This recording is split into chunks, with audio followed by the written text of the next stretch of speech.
I feel like that particular movie, Boys Don't Cry, was an education in itself of development, because it was, it started out as a 30-page script, and we started out with the idea that, if we really had no resources, what we could do was, Kimberly had already shot those 30 pages, or more like she'd shot like 27 of them, so she hadn't quite finished them, and the footage was stuck in the lab because she couldn't pay her bills and stuff like that. So at first we were talking about just adding scenes and raising money just to shoot additional scenes and patchwork it all together.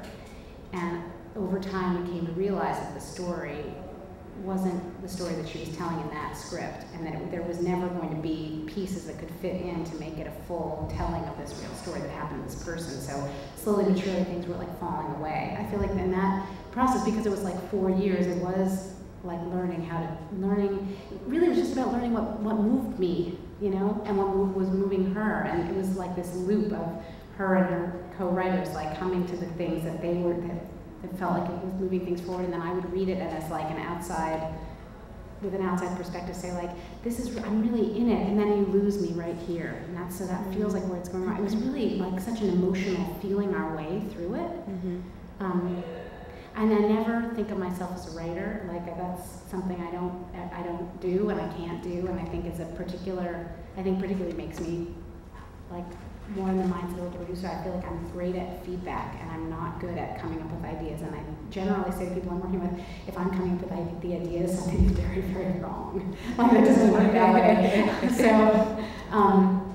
And that's what I've come to realize, like that's development. It's like not really being a writer who's coming up with an idea and writing and figuring it out, but really having a sense of how a story is going and where it has me emotionally and where it loses me emotionally.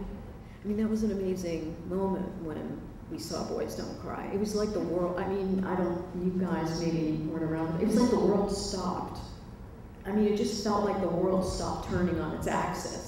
And you were forced to look at this thing, and it was really, really overpowering. And to think that the Academy, and what does that say? It's interesting that the Academy would recognize Hilary Swank, or recognize that movie. That was a huge moment for independent film. It's like, wait a minute, what is this? This is, they call this stuff independent film? Where do I sign up? I mean, that was, did you know that it was that when you were making it? Did you feel that? No. Yeah.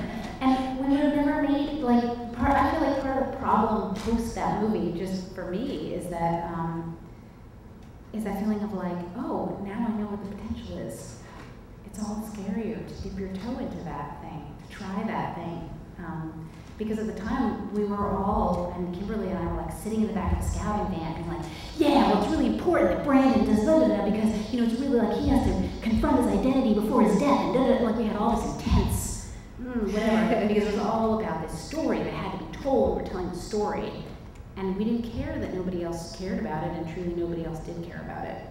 So I think if we had been saying like, how are we going to make a movie that wins an Oscar? It would have been totally it would have been so different, it would have been so wrong. We had no idea.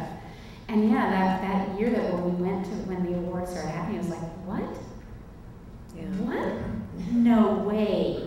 Movies like this movie, those things don't get awards, because that was before there was a sense of like, oh, this year's an indie year, and this year's a Hollywood year for the Oscars. Now we have that thing.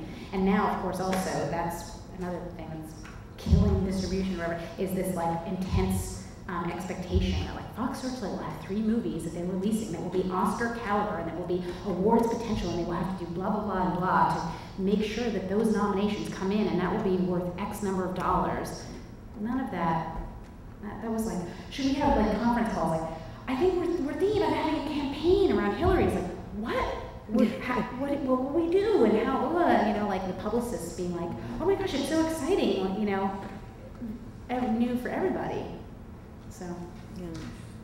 Oh, the good old days. I